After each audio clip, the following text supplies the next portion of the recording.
aujourd'hui, avant toute chose, c'est par amour d'Haïti. Nous avons fait sans doute le voyage le plus long de notre vie. Pourtant, nous avons visité et voyagé aux quatre coins du monde depuis tant d'années dans le cadre de notre combat panafricaniste. Nous sommes partis d'Éthiopie. Nous étions invités à la fois à l'Union africaine, à l'Université d'Addis Abeba et ensuite à l'Africadais pour parler du panafricanisme, pour donner notre expertise sur la situation panafricaine au XXIe siècle, pour parler de la situation de notre peuple en Éthiopie, en Afrique et dans le monde noir de manière générale. Nous avons quitté l'Éthiopie et parce que, de par notre combat politique, nous ne sommes pas autorisés à traverser certains pays que Haïti connaît bien, nous avons dû faire un détour, faire quasiment le tour du monde et mettre 48 heures, un peu plus de 48 heures pour arriver. Mais Haïti vaut toutes les distances, vaut tout le temps, vaut toute la fatigue et vaut toutes les dépenses pour que l'on puisse prendre la peine de venir vers elle, à ses côtés, à vos côtés. Comme l'a dit le frère Jory, nous venons dans le cadre de la tournée internationale panafricaniste que nous effectuons, dans l'optique des 10 ans de notre ONG internationale Urgence panafricaniste, organisation qui lutte pour la justice sociale, qui lutte contre la malgouvernance, qui lutte contre le néocolonialisme et pour la souveraineté des peuples noirs aux quatre coins du monde.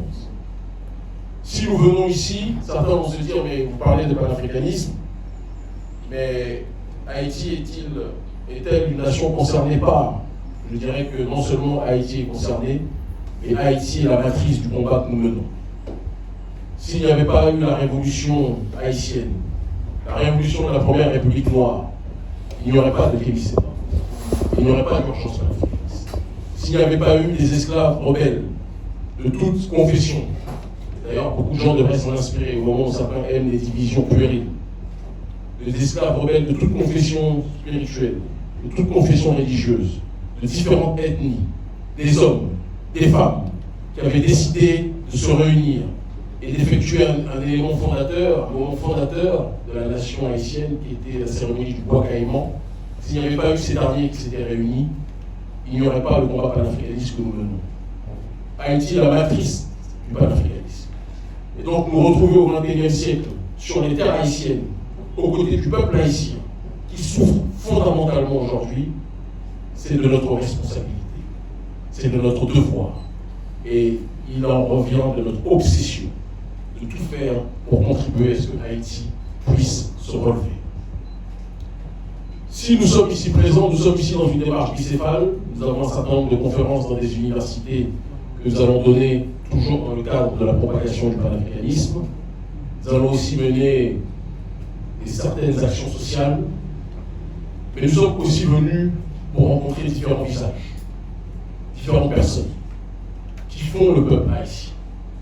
Et nous sommes surtout venus, et je n'ai pas peur de le dire, et je pense que ce message devrait être le message que la presse devra le plus faire circuler, pour rappeler à notre peuple que nous aimons en crever, que l'ennemi d'Haïti, ou l'ennemi des Haïtiens, est loin d'être celui que nous pensons. L'ennemi des gangs haïtiens, ce n'est pas le peuple. Et l'ennemi des peuples et du peuple haïtien, ce n'est pas les gangs.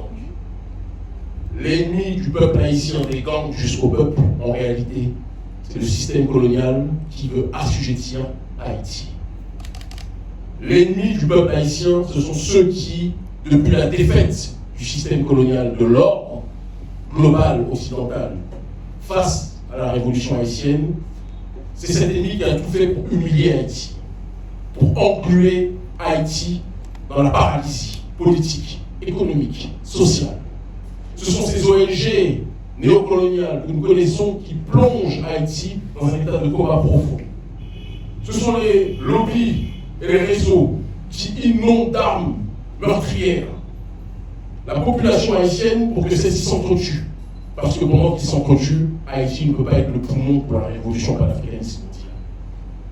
Si nous sommes ici, c'est pour rappeler que ceux qui se présentent comme les grands amis d'Haïti sont ceux qui en réalité contribuent fortement à tout faire pour humilier ce pays. Quand j'entends des gens comme le président Macron qui dit qu'il va réfléchir à effectuer une commission pour voir de quelle manière les choses se sont déroulées, enquêtées, alors que tout le monde sait ce qui s'est passé pour que Haïti soit asphyxié. Et tout le monde sait ce qui s'est passé pour qu'aujourd'hui, au XXIe siècle encore, Haïti soit humilié. La dette, nous la connaissons. Tout le monde la connaît. Il n'y a que l'Élysée et les autres États occidentaux qui refusent de constater cette réalité. Et j'adresse ce message à tout mon peuple, du plus bas peuple au haut peuple, des gangs aux simples citoyens. L'ennemi n'est pas ici.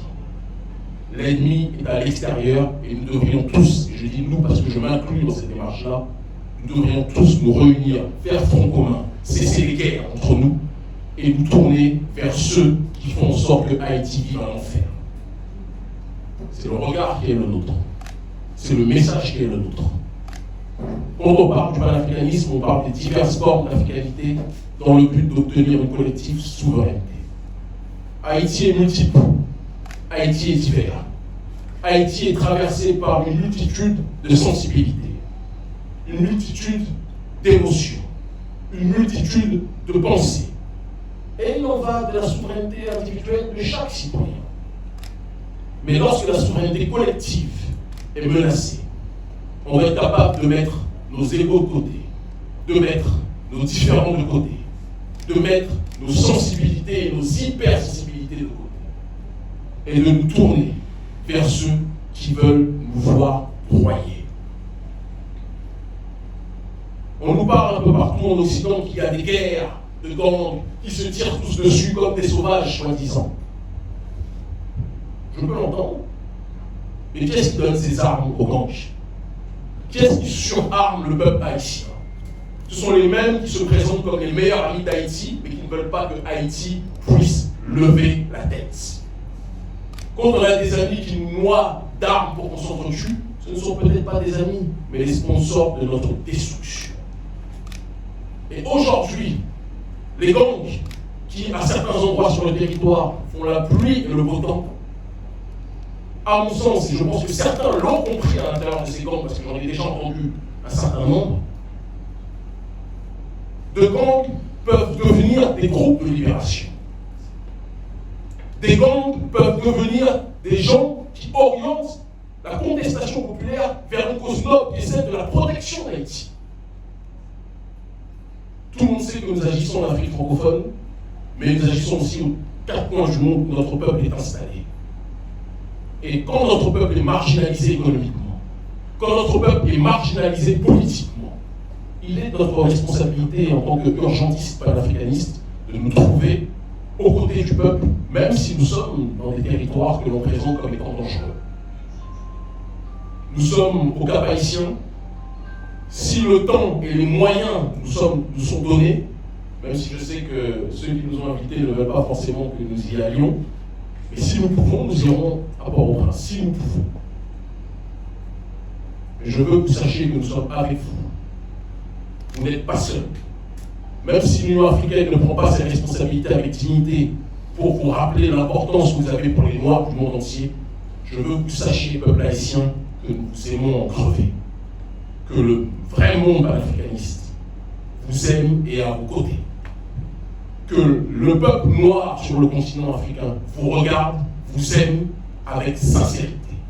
Ne vous laissez pas distraire par certains présidents qui, après avoir passé des deals avec le gouvernement américain, veulent agir vis-à-vis de vous comme des entités coloniales. Non. Le peuple africain vous aime. Les Noirs du monde entier vous aiment. Vous êtes un symbole pour nous tous. Nous savons que vous souffrons. Et je veux que vous sachiez, conformément à la philosophie de l'Ubuntu, que si vous êtes mal, nous sommes mal collectivement.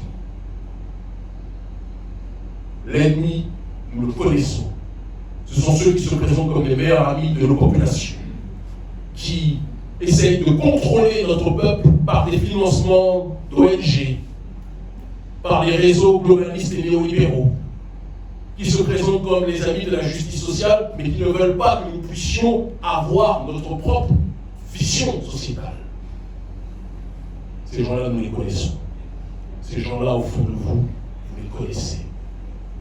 Et je le dis, ceux que le système diabolise sont souvent des résistants en puissance potentiellement. Mais il faut que le peuple soit capable de se reparler, que les gangs soient capables d'arrêter, d'attaquer leurs soldats, et que les gangs et le peuple comprennent que l'ennemi n'est pas en notre sein, mais à l'extérieur. Gouvernement canadien, gouvernement français, gouvernement américain, qui pendant tant d'années vous êtes présentés comme les bons samaritains d'Haïti.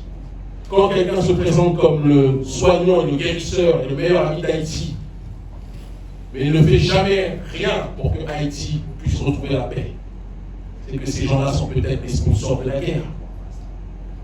Que chacun y réfléchisse. Je sais que mes propos sont monitorés, sont surveillés. Petite anecdote, même pour traverser l'espace aérien américain, j'ai été interdit de le faire. Posez-vous la question pourquoi. Certains ne veulent pas que Haïti redevienne ce qu'elle était programmée pour être. En l'occurrence, le centre de gravité de la contestation noire mondiale. Mais elle va le revenir. Vous voyez ce qui se passe au Sahel, auquel avec d'autres nous avons contribué. Haïti peut être ça au niveau mondial, sera ça au niveau mondial. Mais il faut que nous prenions nos responsabilités. Il faut que nous rappelions à l'élite occidentale que la première République noire veut retrouver son rôle, veut retrouver son rang.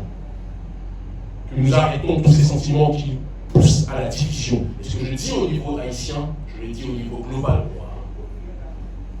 Soyons ce que nous étions programmés à être.